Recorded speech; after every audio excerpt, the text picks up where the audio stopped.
Hey, good afternoon, everybody. What a glorious Sunday to be alive as I try to talk myself into being as optimistic as possible about the Texans' offensive line. You all know that I was somewhat skeptical when the Texans signed Cam Robinson for multiple reasons. Now, and by virtue of the contract they gave him, it's a one-year deal. It's not like this is the guy for the future and they're going to get the absolute pinnacle of left tackle play out of Cam Robinson. It is, I think, valid to point out that he's been a solid left tackle, and he's been in the league 8 years, played a bunch of games against the Texans. His best games, really, his best stretch of games have been against the Texans. But as I enjoy talking myself into things in the offseason, I'm always reminded of Tobias Funke from Arrested Development. For those of you who don't know, he was a horrible psychologist who wanted to be an actor, who married into this wealthy family. There's one episode where he's explaining to his wife about how some people try open marriages to try to save their marriage because they're having marital difficulties. And as she asks him whether it works or not, this is how he explains it. Delude themselves into thinking it might, but it might work for us. Yeah, so it never works. No, you're talking to yourself, but it might work this time. So Cam Robinson, this is the upside. He's been a solid player. I think maybe in some respects, the way people look at Titus Howard, they feel like he's never lived up to his potential. So yeah, okay, he's solid. You can use him. He could be part of a good offensive line. But in Jacksonville, they were always left wanting more. I've always been frustrated because I feel like, come on, you guys should be destroying Cam Robinson. He had a good game versus the Texans last year, but then he was traded after playing like his normal self in the first part of the season. He was traded to the Vikings. I think the Jaguars wanted Walker Little to get a chance. Cam Robinson was headed into free agency, and then it was disastrous for him in Minnesota. So in my brain, my memory was from the playoffs and whatnot when, let's see, he had really a really bad stretch with the Vikings. So my last memory is of Sam Darnold getting destroyed multiple times in the last couple games of the season. If you can buy him as a distressed asset, almost like a really nice house, but there was a murder committed in the house. But it's a beautiful house. Someday they'll scrub the blood out and people forget in the neighborhood exactly all the awfulness that happened in that house. In this case, the murder victim was Sam Darnold. But Cam Robinson versus the Texans has done well. I'm going to look at 4 sets of plays very briefly. I got about 30 seconds of each. His good pass protection and what his strengths are, some of his softer pass protections and what his weaknesses are, and then same thing in the run game, the good plays and the bad plays. Many of you know that he's a much better pass protector than run blocker. They're very good with his hands, not so good on the ground game. Does this sound familiar? Yeah, but he doesn't cost $20 million per year for multiple years like Laramie Tunsil. So we'll take a look, and just by way of the contract that he got with that one-year deal, the projection was 3 years, $18.75 million. So 1 year up to $14 million, the short-term aspect of it.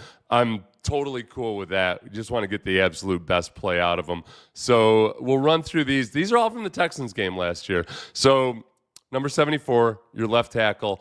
The positives in the pass protection, he's got really good hands. You see, he's got long arms. He uses them well. He gets them out there. I thought Will Anderson would try his forklift move more than he did in this game. Will started to get his as the game went along, and I'll explain how. But, a little pop to... I would say that was hands to the face, except now that he's a Houston Texans, that was perfect. That was perfect kung fu hand fighting right there. And again, just kind of stymied Will there.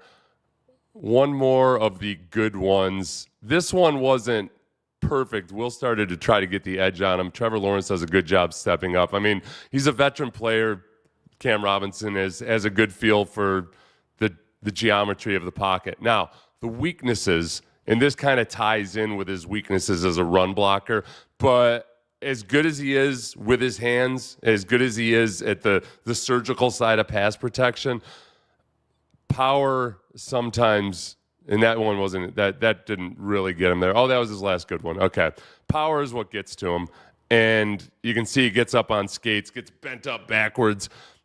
But Lawrence did a good job of getting rid of the ball. Oh, I want to watch that play again just so I can because this caught my eye. Watch Toa on this. Watch him on ETN, the running back. Just, and then look at that hit by Azeez Alshire. Call the commissioner and whine some more, all right? Power, got bailed out by the guard on that one. Oh. And then Will Anderson, I told you, as the game went on, he started to get the power rush working. Another good power rush coming up here. Got up underneath him. Trevor Lawrence gets, rookie. Damn it. Talking about the wide receiver. And then Will thought he should have gotten a holding call here. I didn't see it. I thought that was a good job by Cam Robinson, but also, Will had a good disciplined rush going. Watch this again. Good disciplined rush and used power really well. Compressed the pocket. This ends up being incomplete, but for copyright purposes, I didn't want to show the whole play. And again, got him up on skates. So he really, there's times both in the run and pass game where you see him it's an awesome feeling as a defensive lineman when you feel like, it's almost like when you first get a jar loose, when you just crack him back. Yeah. Okay, these are good in the run game. Remember, not a great run blocker, but he's willing enough. But these are good. He gets up to the second level. This one, they combo block, and he's going to work up to toe-to-toe with a Will linebacker. Alshire comes free, but that wasn't his assigned guy. I thought he did a good job with the timing on that. Nice little corkscrew here on Jerry Hughes. And then just a couple combo blocks where he really got after it. This next one, if I remember correctly, on Fadakasi, I mean, he keeps his legs churning. So I saw one of you ask if he'd buy into the swarm mentality. Who was it? Doyle. I think he will. I think he's willing to run block. There's a lack of power at a certain point. I mean, he's 8 years into his career. I don't know how much you change that with coaching or anything, and certainly not. It's not like he's going to go through puberty all of a sudden. So these are the bad run plays. Just got stood up. Who was that? Will. Good job, Will. Yeah, I mean, like, if we know Will is a bam bam type of player, and when he was at his most bam bam in this game, that was when Will looked the best. Not awful there, but also just he gets like he's got lordosis. Just no power right there. Yeah. And then this one versus Hughes, Hughes gets up into his pad, stands him up. To Cam Robinson's credit, he keeps working. He keeps wheeling around. So doesn't end up being, Hughes doesn't make the play on there. He's just not always all that stout. So I think right there's a scrappiness there and there's a willingness to. There's just not necessarily a whole lot of power. And that one, too, is a really good job by Khalil because this wasn't an awful play. Watch it again by Cam Robinson. But if you watch the position Khalil gets in, I mean, he's swimming versus the run. That should be boom. Like Khalil, to his credit, figures out a way to get in on this play. But versus a stout dude, he shouldn't have a chance there. He should be on the ground because he just exposed his ribs. So those are the parts I like. There's a lot to like about him. And I think when it comes to the pass protection side of things, I'm not overly worried that it's going to be a liability or anything. The run side of things is where the Texans obviously have to prove, and I don't think he's going to be a plus player in that regard. If he can buy into the scheme, I've seen people make the tie to, hey, he was in Minnesota. Kevin O'Connell comes from the Rams, where the connection there is that Nick Caley was with the Rams. I think when Kevin O'Connell was there in the Rams, that was as Sean McVay was maybe starting to try to transition into a more diverse scheme. And then the fact that Cam Robinson played some of the maybe worst football of his career last year in Minnesota, that doesn't make me feel all glowing and awesome. They're like, hey, he's familiar with this scheme. I think Caley, to use the old Bill James sabermetrics theory of baseball, which is that if you take average players but you use their strengths and you tailor the game and how you use them to their strengths, you can get a competitive group. I think if I look at the Bucks the Bucs O-line last year, the Ravens O-line last year, the Cardinals, and I know those last two have athletic quarterbacks, but the Cardinals also have an athletic quarterback who holds onto the ball way too long. I thought those were teams that really overperformed compared to their expectations. And they've got some studs on those offensive lines, but on the sum total of it, they're just really well coached. So that's where Cole Popovich comes in and whether or not he can get the most out of these guys. Trent Brown signed as well, obviously. So I think there's going to be genuine competition at offensive tackle. The one big question I have about the offensive line is just where does Titus Howard start out? Because right now, I think it's most likely that Cam Robinson starts at left tackle. At right tackle, could be Titus Howard, could be Blake Fisher.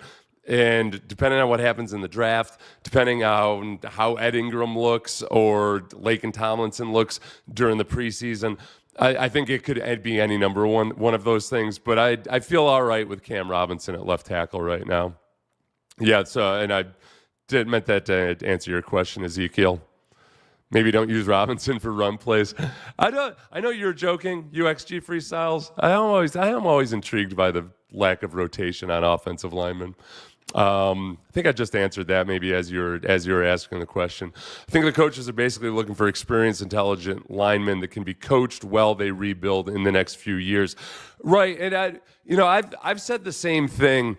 The part that doesn't sit right in my belly on a Sunday afternoon with that is that I don't think, and I hope that they're just not settling for mediocrity.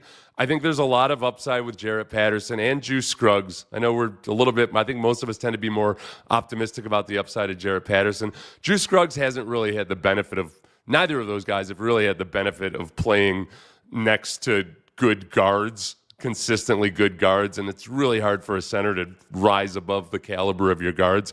And I know Juice Scruggs was one of those guards at times. Yeah. Forgot the Vikings versus Jags game last year into 12-7. What a shit show. With all these free agents we brought in, do you think we go best player available in the draft? Excellent question.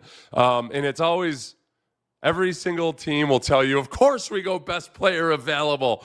But their boards are kind of adjusted sometimes for need. We know that Nick is going to want to move around.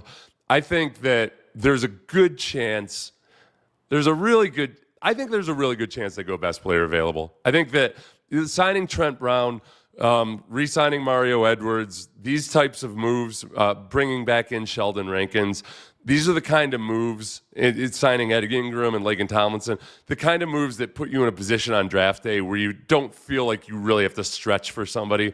Because as multiple coaches have said before, desperation is a horrible judge of talent.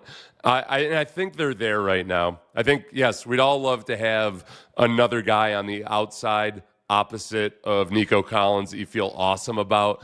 But the Noah Browns of the world, who did re-sign with the Commanders, by the way, they do exist. They're out there. There's guys in the draft. I think right now they're starting to be in a pretty good position. As long as, this is the big key, Cole Popovich has got to be a good offensive line coach, and Nick Caley's got to be a good offensive coordinator. Simple, right? Just that simple. Just like I always say, all you have to have a really good football team year after year is have a really good a really good head coach, a really good GM, and an owner that's good at selecting them. That's it. It's simple. And yet it's the hardest thing in the world to do. Best offensive player available. You know what, Brandon? I think that probably hits it. Because, D'Amico's already gotten a new toy in C.J. Gardner-Johnson. I think that's the most likely scenario. And we know that Nick's going to move up and down into bands of players. I think at 25 or a little bit above or a little bit below, there's going to be a band of, let's say, at any given mock draft you look and you'll see, all right, Matthew Golden, Gray Zabal, and who would I be forgetting which position group? One of the offensive tackles, like one of those three guys is there. So I think that's probably the most likely scenario. Please like, subscribe. I'm thinking about doing memberships, not because I'm a money-grubbing bastard or anything, but just to try to kind of smooth out and so I can answer more questions and I can offer some live streams that aren't necessarily all SEO and that I have to keep short. So let me know if you'd be interested in becoming a member, just like for a pittance of a fee, but just to, so we can have some kind of mutual commitment. That's what all the YouTube experts are telling me to do. But these are the same YouTube experts that'll be like, listen, one thing that Joe Rogan does is this, so you should totally do what Joe Rogan is doing. But then in the next breath, they'll be like, keep all of your videos less than 10 minutes. I'm like, you just told me to do what Joe Rogan does.